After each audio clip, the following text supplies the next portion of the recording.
Most companies already own Microsoft Defender for Endpoint and don't even know it. Let me show you how to deploy it in less than 5 minutes.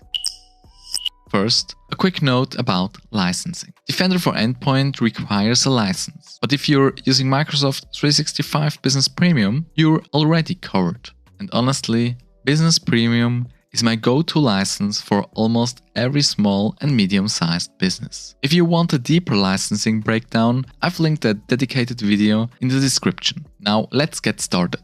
Open the Microsoft 365 Admin Center and navigate to Admin Centers, Security. The first time you open Microsoft Defender, you will see a welcome page. Click Get Started. Next, assign yourself or another administrator the Security Administrator role. This gives you full access to manage Microsoft Defender. You can also assign security reader permissions if needed, but that's optional and can be done later. The next step is configuring email notifications.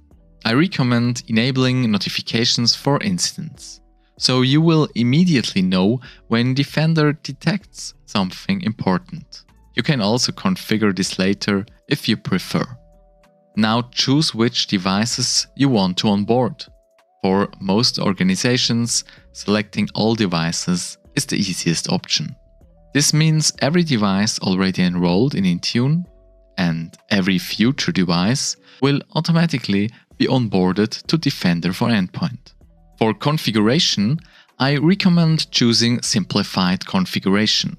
This allows you to manage Defender settings directly from the Defender portal instead of Intune, which is easier for most organizations. Once setup is complete, go to Endpoints, Configuration Management, Device Configuration.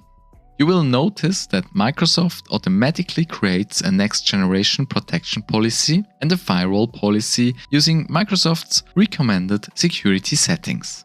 Firewall policy enables protection for all network profiles by default. The next-generation protection policy contains Microsoft's recommended Defender settings. And if you need exclusions for specific applications or workloads, you can add them at the bottom of the policy. That's it. Your devices are now protected with Microsoft Defender for Endpoint.